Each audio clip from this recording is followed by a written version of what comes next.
So I'm beginning the interview. It's August the 6th, 2003. We're in Slingerlands, New York with May Schell. And I'll begin by asking you to say when and where you were born, and tell a little bit about. I'll ask you more, but tell a little bit about your parents' background and so forth. I am the third child of Louis.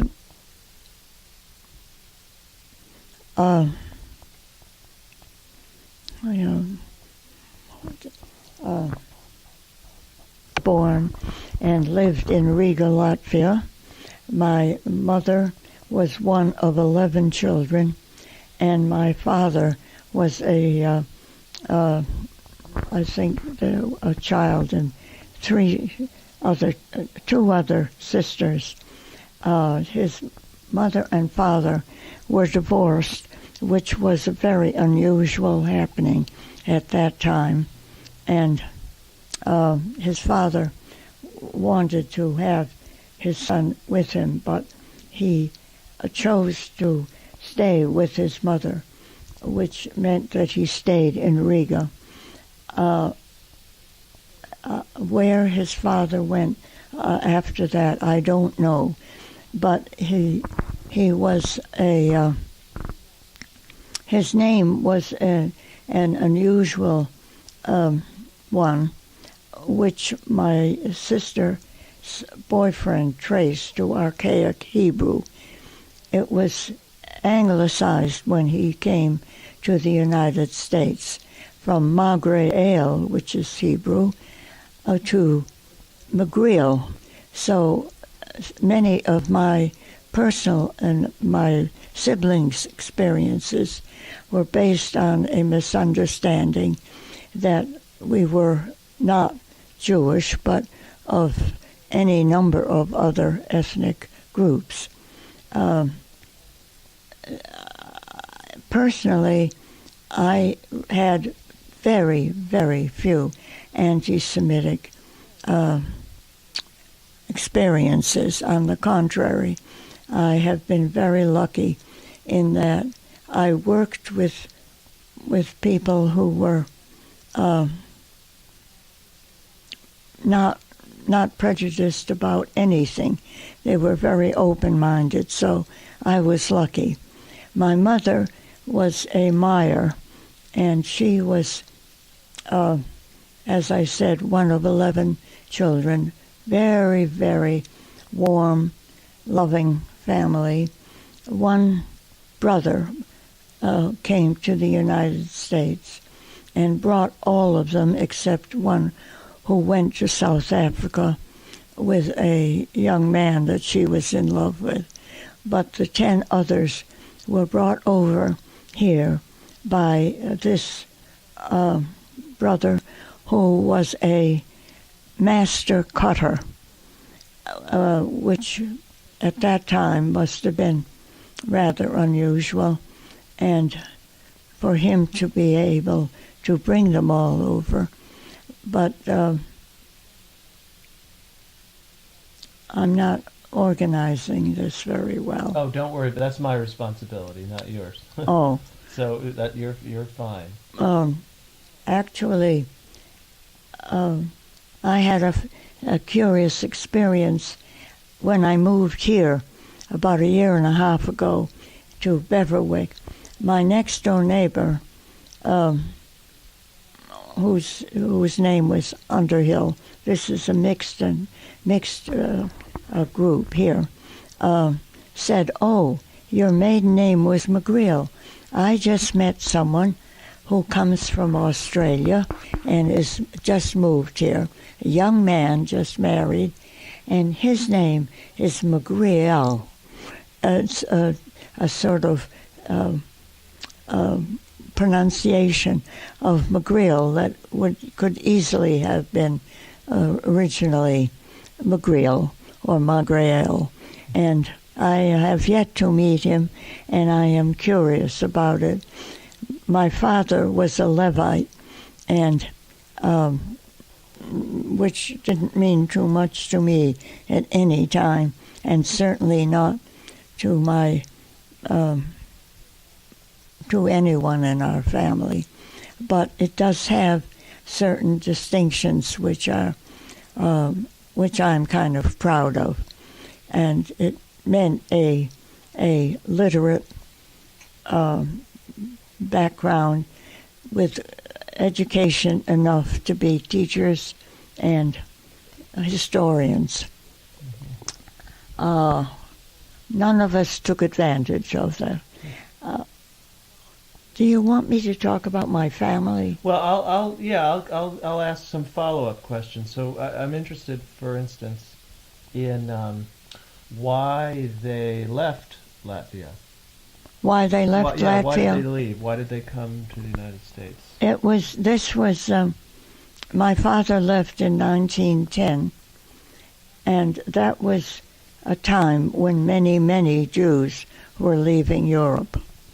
And it was part of a sort of mass movement.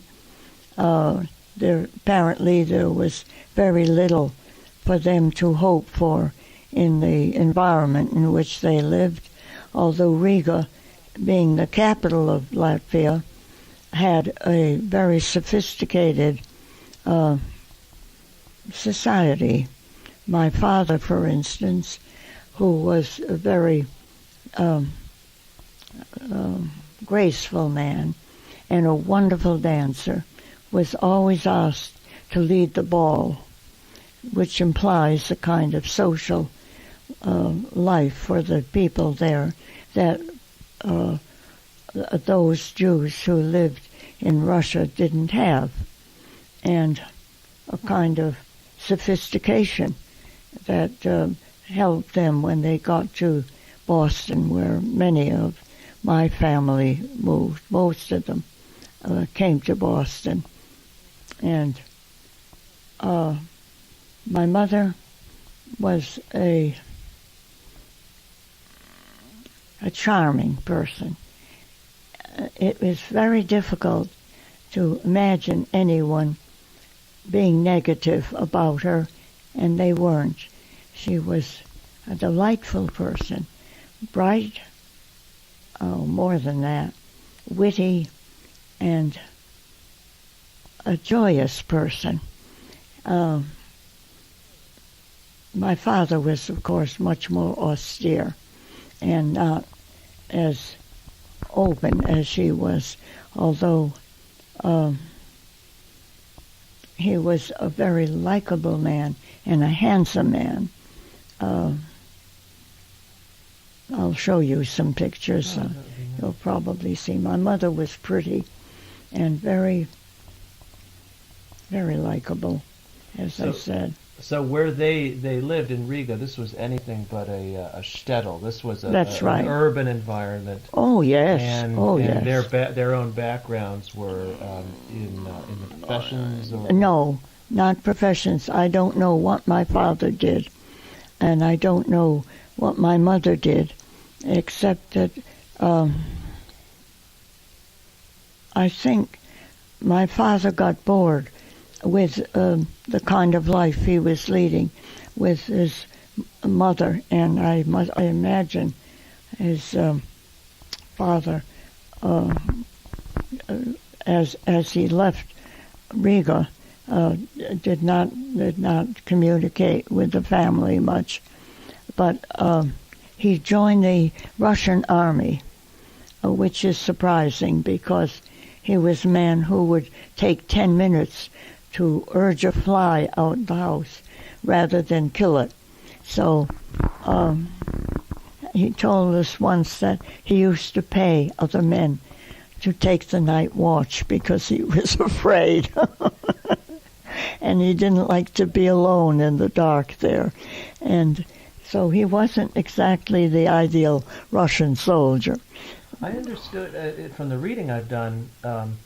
I think a lot of the Russian Jewish immigrants who came in flight, in particular from that one thing, and that the Tsar would draft Yeah. these men, and that Jews Yeah. did not fare very well in the army at Oh, all. no. I mean, No, so as I'm many of sure. them could just avoided it, and that's why they came here, among other things. Was to Oh, get yes, out of I there. imagine so. Yeah. I guess, but it was 5 years in the Army, and he went voluntarily because he was a man who, I guess, liked to see things. And 5 years he was engaged to my mother, and then they married, and they came here with 2 small children, my brother Paul and my sister. And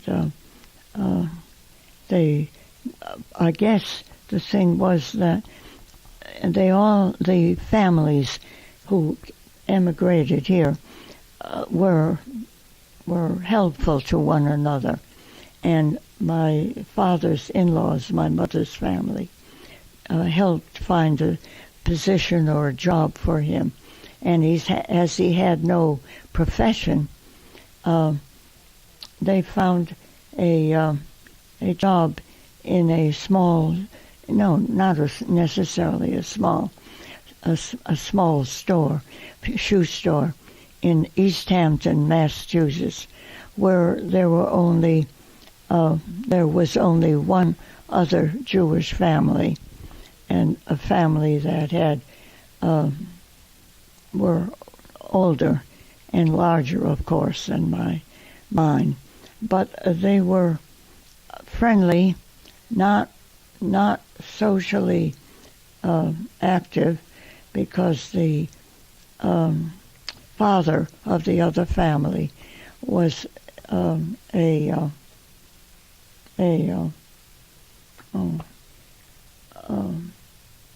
junk dealer, I think.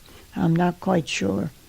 And the mother was crippled with some illness that at that time they couldn't help.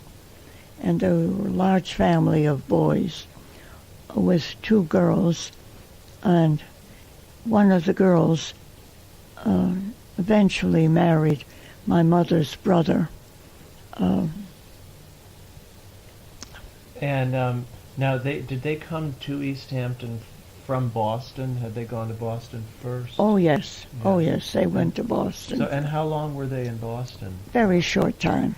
It may be that my mother's family had already found a place for their in-law, and they moved there, and it was a small East Hampton. You don't want that, do you? Information about East Hampton. Oh, I know. Of course I do. Yes, Oh, absolutely. it was a small manufacturing town, very small. It manufactured small material like elastic, ribbons. There were several factories which got their energy from the Nashawanek River. My father, in a few short years, found himself. He started a shoe store of his own, and it backed onto the Nashawanek River. So we children became familiar with it because we would walk over there. Actually, we lived. When I was born, my parents and their children lived in an apartment in the very center of East Hampton, but they soon moved out to a small house, and I have memories of that which are rather curious, one of which involves my telling someone that before I went to school, I would envy the children going to school, and I would watch them going to school with their school books. And I would swing on the gate of a picket fence, and in telling it one time, relating it to friends, my brother Charlie, who is 2 years younger than I, said, "What in the world are you saying? We never lived in a house with a picket fence." So that taught me not to rely on anyone's myths or memories of what they did when they were 4 or 5, and actually has made me rather cynical about most autobiographies, and certainly a good many biographies. So we lived in this house for a few years. Then we moved to a large two-family house in a very different and very nice area where our neighbors were slightly higher on the economic scale, and it was at the foot of Mount Tom, which is a small mountain, and we had a delightful upbringing. We went to school, which was at the foot of the street we lived on, and it was a very pleasant, unadventurous kind of upbringing. There was no anti-Semitism at all that we were aware of. My parents belonged to a German social club called the Turnverein, which they enjoyed I don't know how often they met, but it meant that they were accepted and a part of the community there. I think my own recollection is that the workers came mainly from the factory workers came mainly from Canada and upper New York State. Many were French, and they formed their own community there. And they supplied the constituency for the shoe store. I mean, they were the ones who bought the shoes. Bought the shoes. Yes. Laborers. Yes. Yeah. There were all of the stores were small owners, small stores with individual owners. Every once in a while, another Jewish family would decide that East Hampton was where they wanted to be, and they would settle there and stay for a few years. I don't remember too many of them, but they didn't stay very long. Apparently, there wasn't enough to keep their income sufficient. I remember one man who had a furniture store, and I remember him for a very personal reason. My father put in a bid for being a mason, I think, and this man, who was already a mason, blackballed him because he didn't want another Jew in that group, which was apparently not unusual. I was shocked. My father was absolutely enraged. He was not a man with an even temperament, and I remember that we were not friendly with that family, but they didn't stay very long. And this guy, he wanted to be the only Jew. The only influential Jew in the non-Jewish community. Now I have to just ask briefly, this is not of great importance, but you mentioned a house at the foot of Mount Tom. Yeah. Now there's a road, a street that runs, I know, sort of parallel to that mountain. Was it on that? Yeah, that mount, it was Holyoke Street. It started, I think, from, I've forgotten, Cottage Street, where my father's store was at the other end. And it ended in Holyoke. It went over the mountain. Yep. And the mountain in the summer was not plowed, in the winter was not plowed. So only sleighs, farmers, there were no trucks, of course, then. We left East Hampton in, as I said, I think not,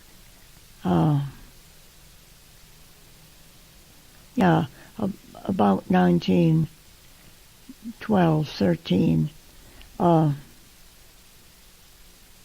No, we must have left after that because I remember the war, 1914 and 1918, and we had German neighbors, and when the war ended, we were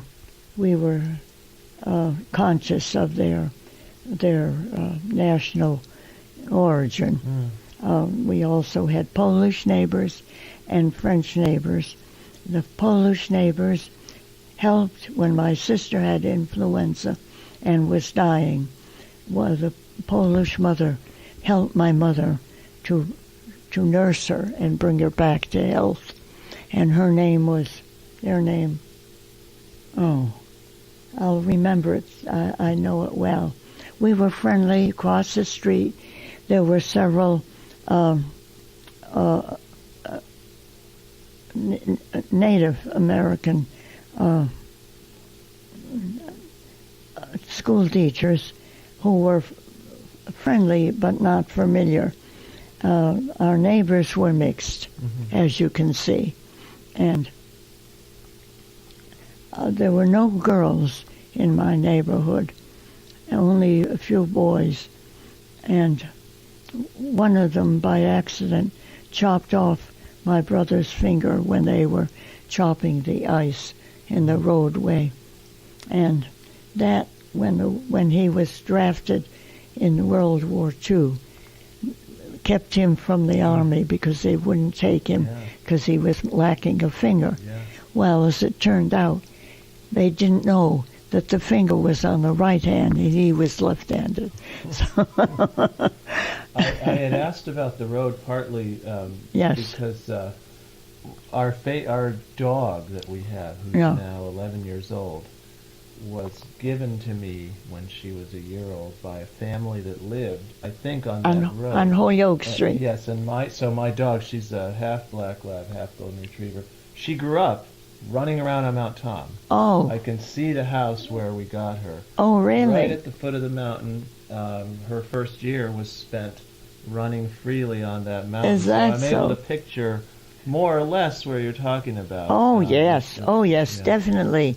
Because we used to climb that mountain with our sled and ride when there were no traffic, of course, no cars. There was, and my brother and I, we had one sled, would have one glorious ride all the way down. The foot of Mount Tom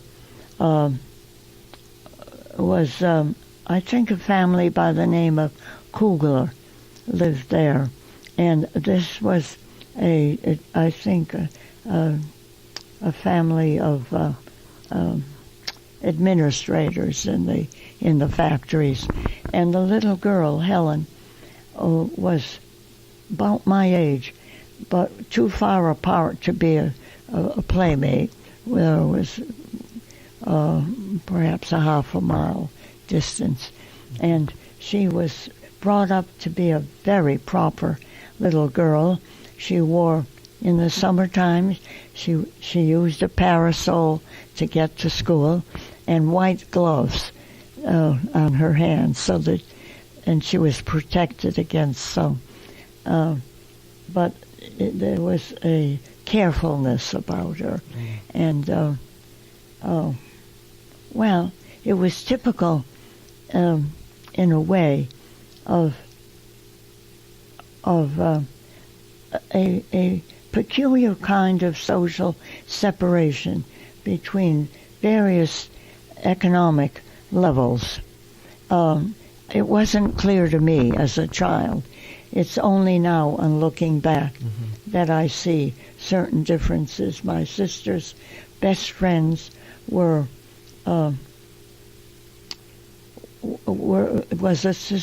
a girl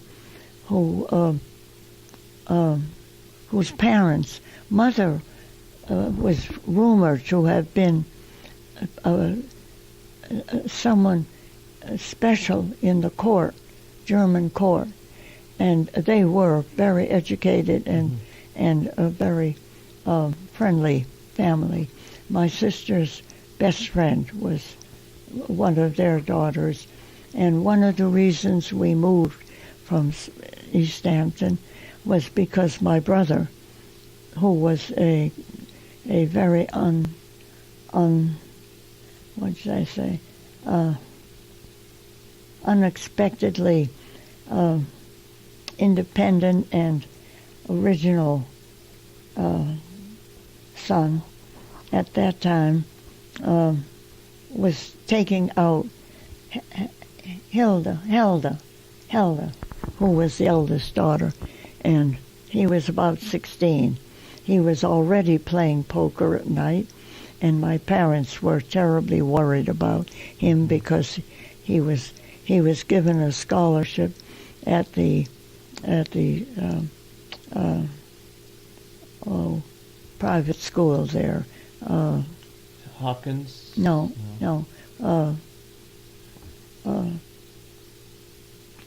At any rate, he was given a 4-year scholarship, but he did some silly thing like tripping the faculty member or something, and they didn't want him there, so he went to school in high school and he did something similar. He was brilliant. He was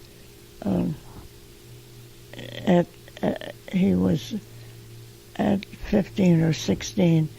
The music teacher that he had was taking violin, said he was a musical genius. Am I talking too much? No. Am I talking about the right things? You're fine. Yeah. When you're done talking about that, I'll ask you something else. But you just keep going. A conductor, New York conductor, Metropolis, gave him a scholarship in Italy. When he came back, he was still interested in music, but no more did he want to be a musician. And he went on to have interest in every single aesthetic area. He was a founder with Lincoln Kirstein and of the New York School of Ballet. He wrote any number of books on that. He was a collector. He was a curator at the Museum of Modern Art. He did all kinds of interesting things, and we were, of course, affected by it to some extent, so that we the only sibling that lived a more normal life. By normal, I mean normal in the sense that he was what my parents wanted all of us to be: nice middle-level citizens, doctors, lawyers, accountants, and none of us were. My brother, the one whose finger was chopped off, he took the money he made during the war, and he and a young man who worked in my sister's office. She didn't go to Mount Holyoke. She was supposed to. But when we moved to Springfield, she became friendly. The environment was one where the girls didn't go to college. They took stenography, bookkeeping. Springfield, where we then lived, had 3 separate high schools. Classical, where I went, technical, where my brother Charlie went, and commercial, where my sister went. And my brother Charlie, who was not academic at all, he became the only one who went into business, and he did very, very well. In fact, he was the only one that was anywhere close to what my parents expected their bright children to do and to be. And I went to art school because I didn't want to be one of the have the profession that was open to me. A teacher, very dull. Librarian, duller. Nurse wasn't fit for that. So I decided I won a scholarship, and I won a national prize in drawing with quite a bit of money. And I decided that art school would be more interesting. So I went to the Mass College of Art, which at that time was called Massachusetts Normal Art School, and it is the only art school in the country that's funded by the state. That's right. Yeah. And it was not a terribly good school, but for art. But then none of the art schools, I found out later, really had professional and good instructors. They were old-fashioned, they were out of date, but it was a wonderful 4 years for me. Fun and an entirely different environment. And was it then where it is now? Oh no. At that time it was Newbury and Exeter. Oh, okay. Yeah. And it was we were moved. I was there only a year, and then we were moved to a new building. Where was that? In I think Brookline. The school that is now part of Beth Israel.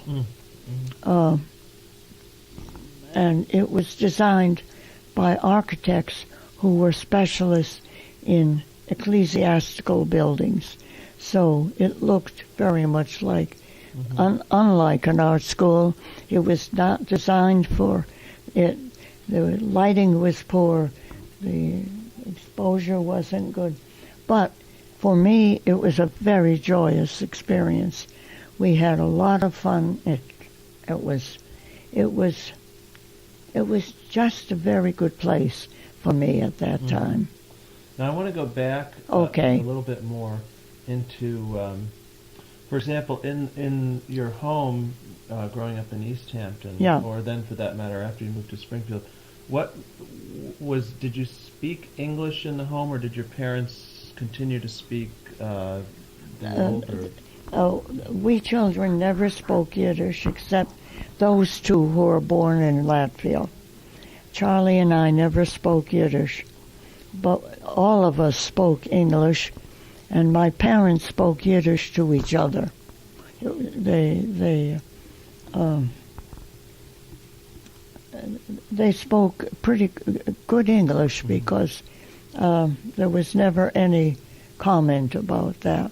And my father had a reputation as a store man for being a man whose word could be relied on. And he was very... Were there, even though they spoke English, or you all spoke English, were there Yiddish phrases that you could, that you... Oh, I understand. I understand Yiddish perfectly.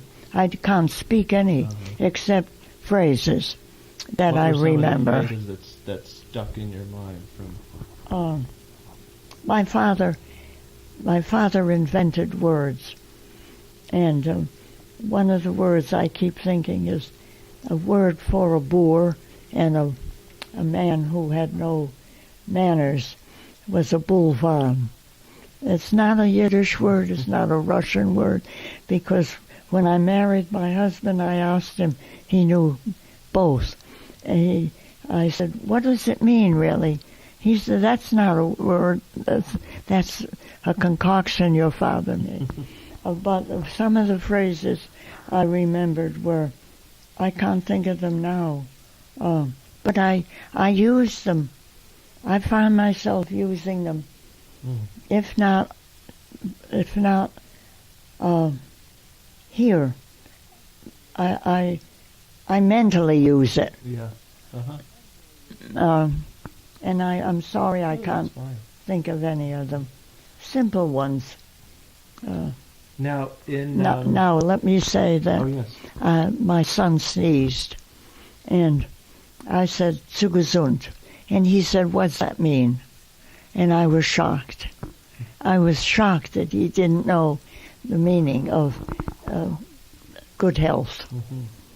Mm-hmm. So I guess in our own home we didn't speak any Yiddish. Yeah. How about any level of involvement in, since there were so few Jewish families Yeah. in East Hampton, did the family, to what extent did your family observe traditional Jewish Oh, yes. customs, yes. and then did you yes. attend a shul somewhere Oh, else? yes. No. My mother kept a strictly kosher house, not because she believed in it, or my father, but because they had a certain pride, and they didn't want that to be in any way sort of chipped off. And so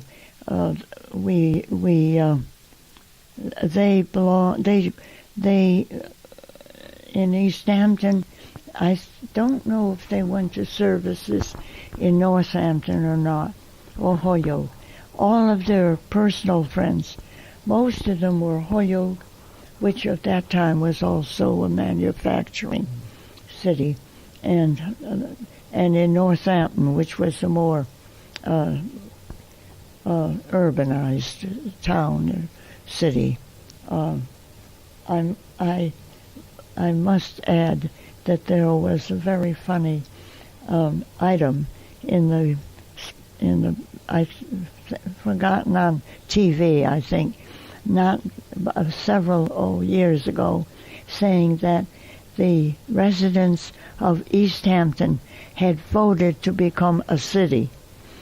It had only a few thousand residents, and it must have been taxes. But it was so laughable to think of that little place being a city. What else would you like me to answer? As far as the traditions at home, the kosher kitchen, you observed Shabbat, I take it? Yeah. Friday night? Oh, yes. What would your mother do? Well, she had a regular Friday night dinner, and I think my father must have worked on Saturday, had the store open. And when we moved to Springfield, it was different, because then we were surrounded by Jews, and but my mother always kept a kosher house, and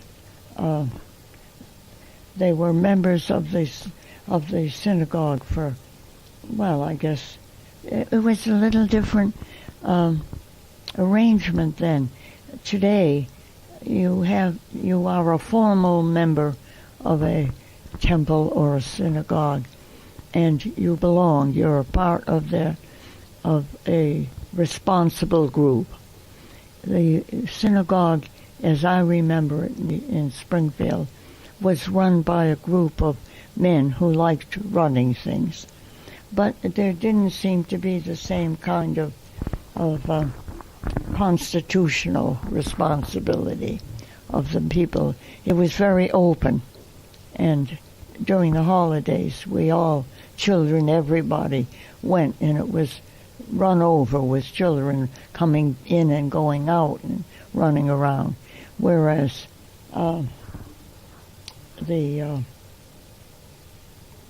there was nothing like that in East Hampton, of course. I think they were observant. I'm almost positive. Mm-hmm. Their name was Rustine, and I think one of the sons. Oh, this is the other family. Yeah. That you were mentioning. Yes, I think one of the sons became a financial writer for the New York Times. I'm not sure, but I've seen the name. Any other? I'm curious to know what level of Jewish education you received. I suppose this would have been having after you moved to Springfield. Well, no, the boys. Paul went to Northampton, where he was taught, and Charlie, by that time, there was no teaching, of course, in anywhere closer than that. I'm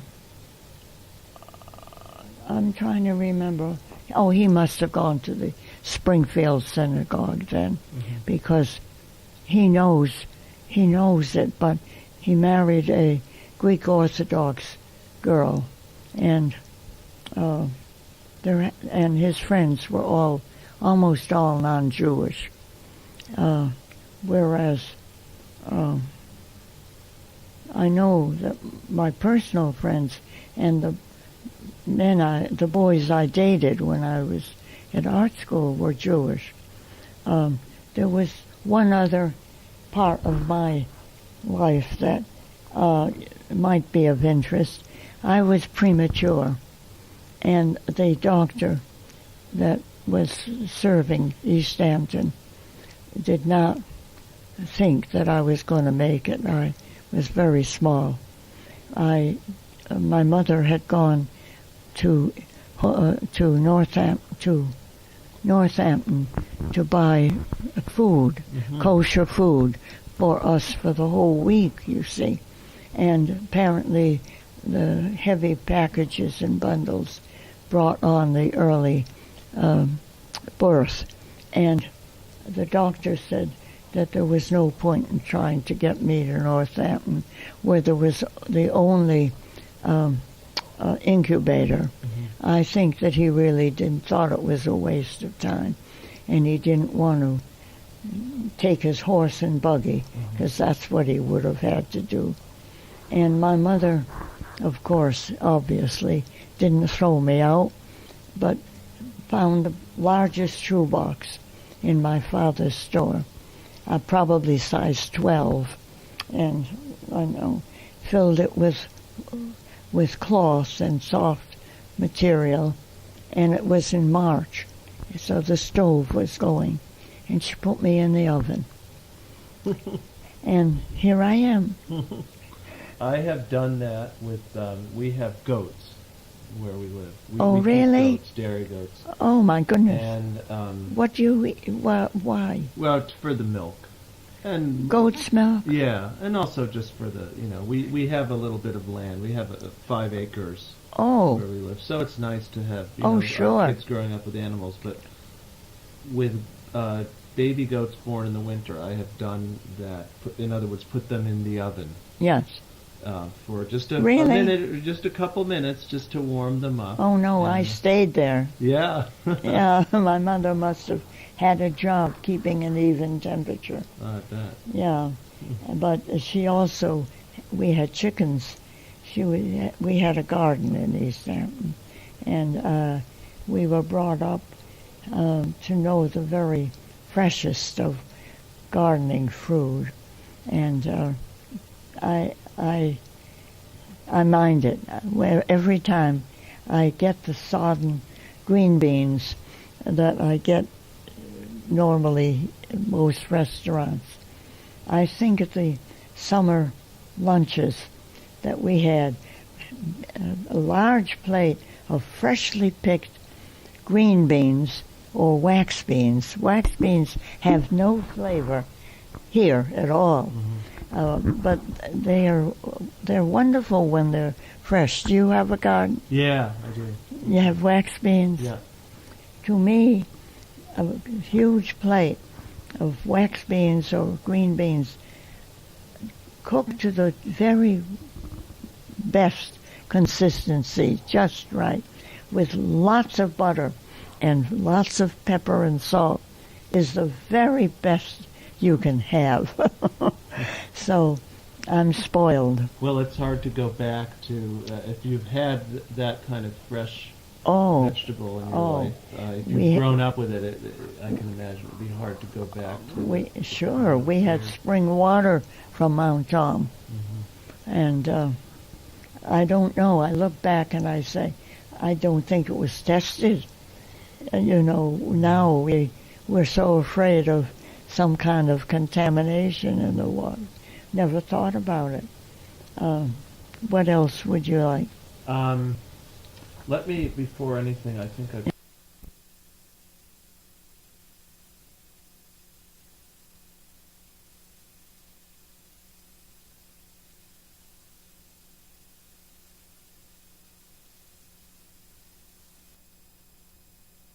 And who has a house in Chatham. And I don't know, this is probably some building in that area. But to me, when I looked at it, I said, that's East Hampton Library. That's the kind of architecture that it was, very much like that. And I used to walk all the way through the town to the library. I probably read every book in the children's library there.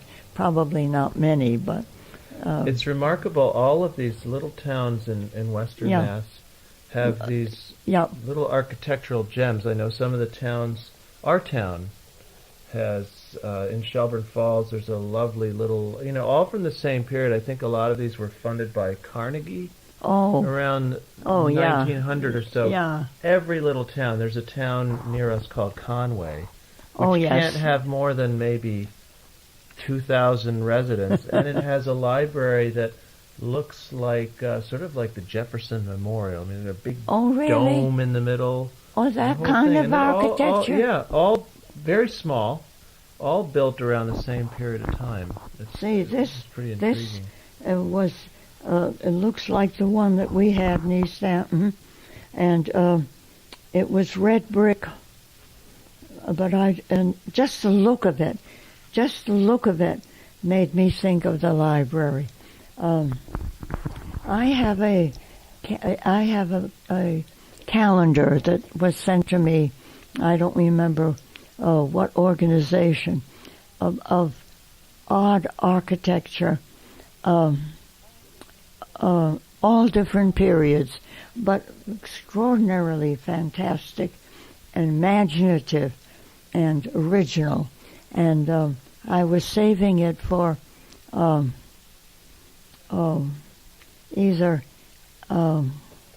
Rick or Isaac, who is my son's son. I think I met him at Rick's bar mitzvah. Yeah. And I thought that either one of them. The architecture is extraordinary. It's an example of the imagination or the needs or the desires or the memories of so many different peoples who came to this country, and they would put on their houses, when they had the money to build a house, little things that reminded them of their childhood, apparently.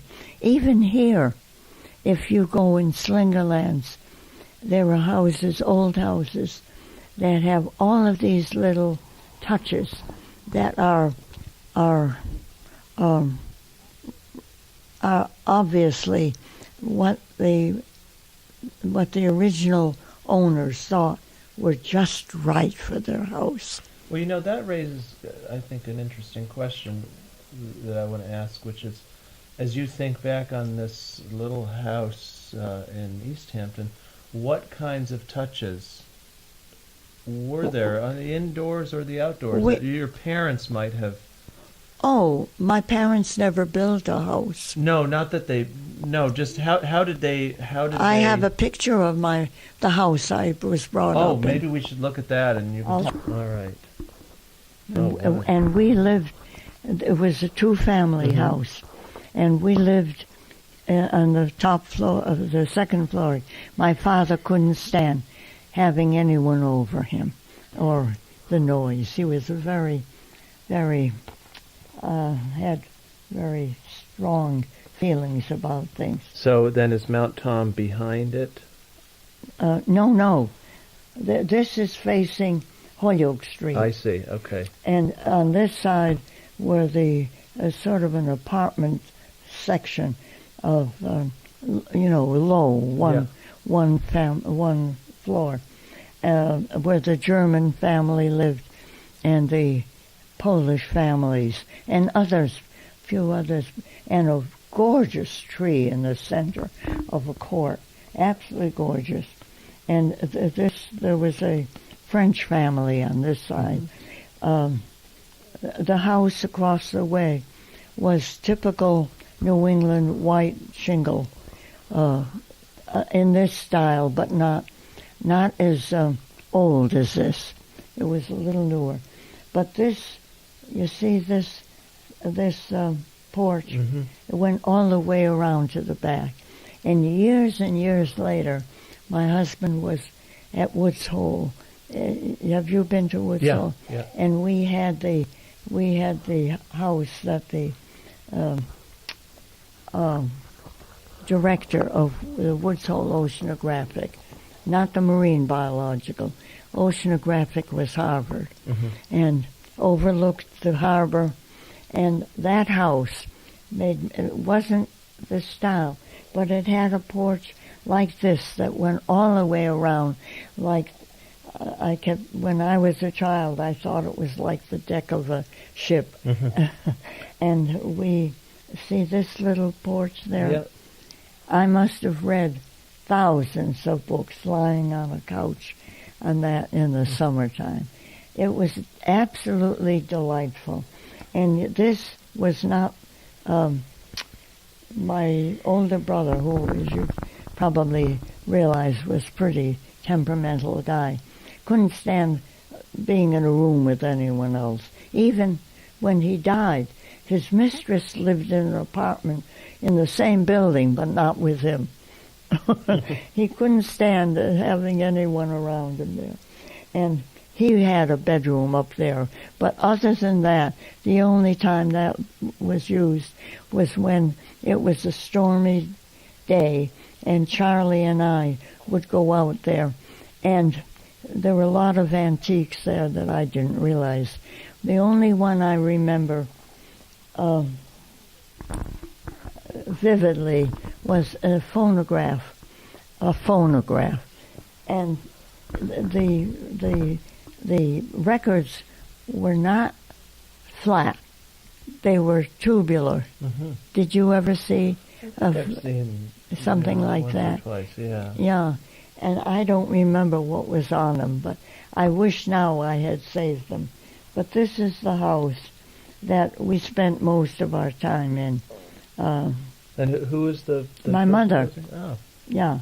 You know, in those days, when I go through the streets of Slingerland, where every blade of grass has been massaged and manicured, and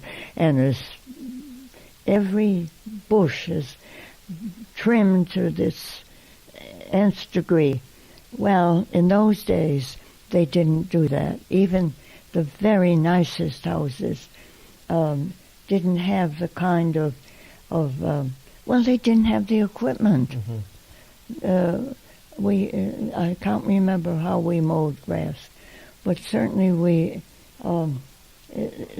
it was not the kind of care that people put on their outside appearance today. Yeah. Was this the place where your mother kept chickens?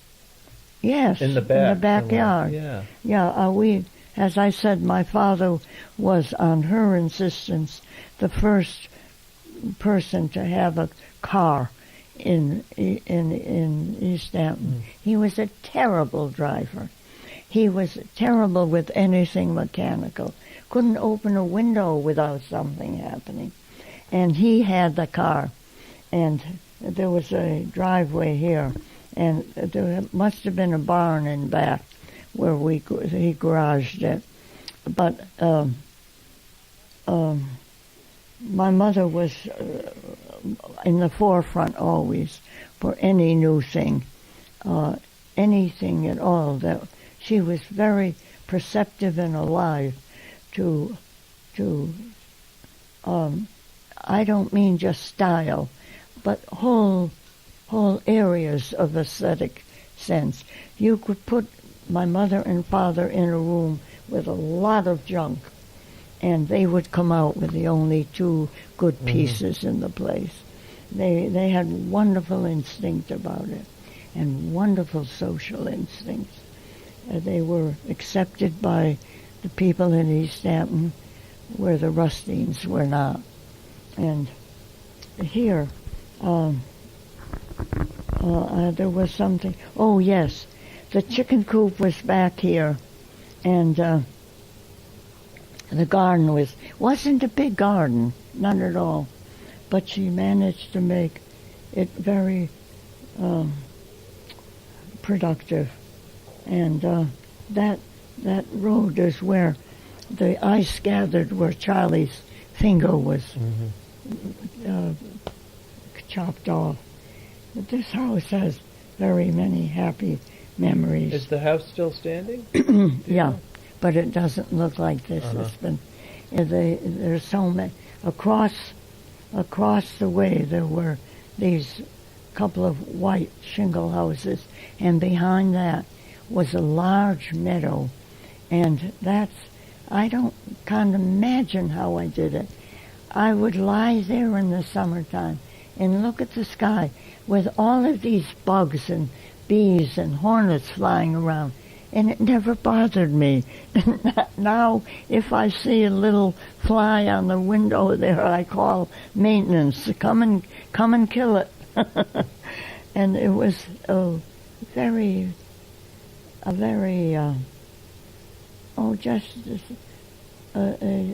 really idyllic kind of atmosphere for children.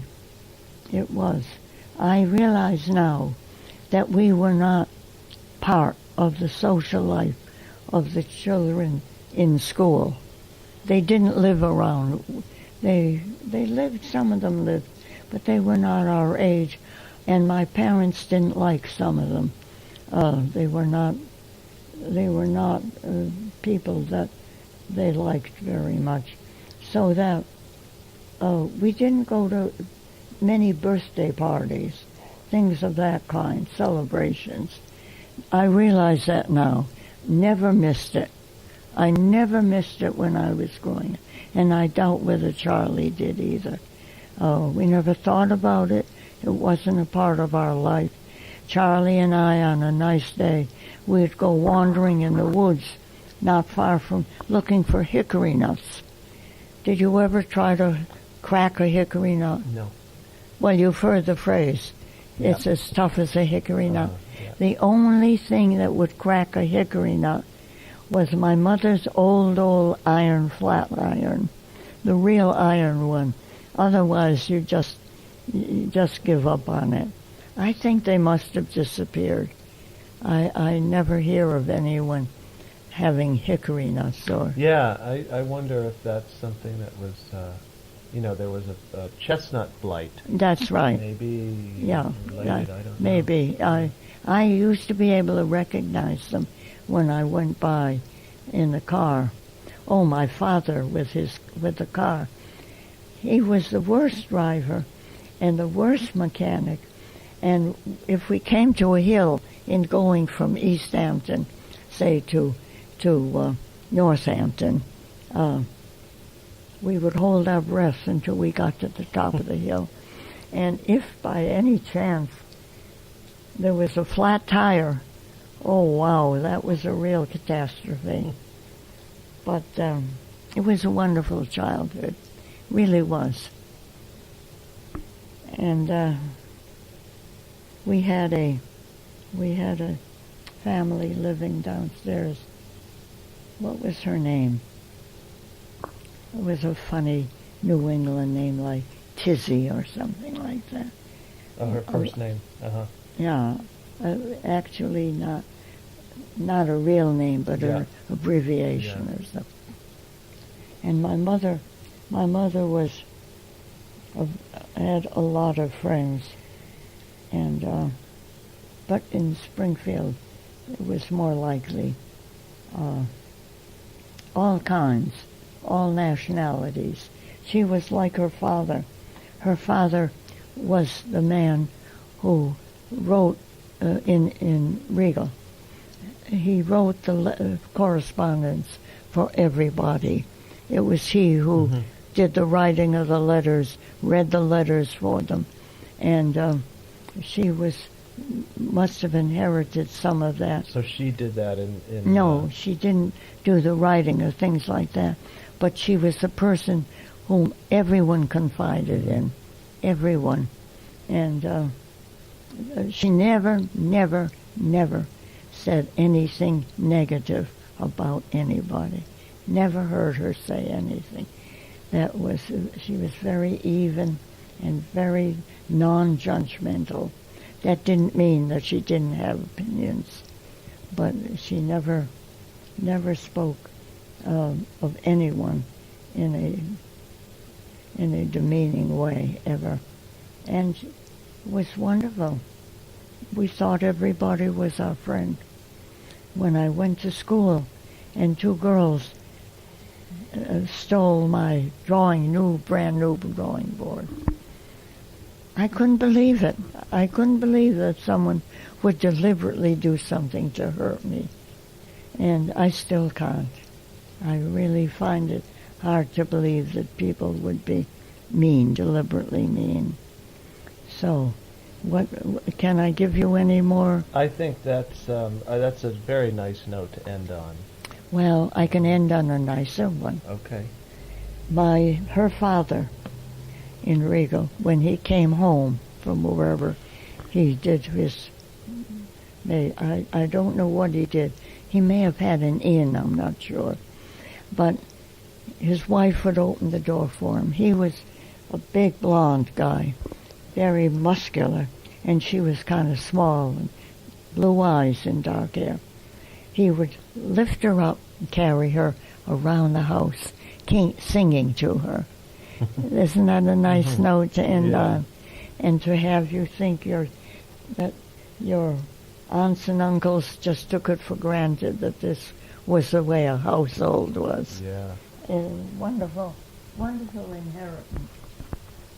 Really, I think I'm lucky.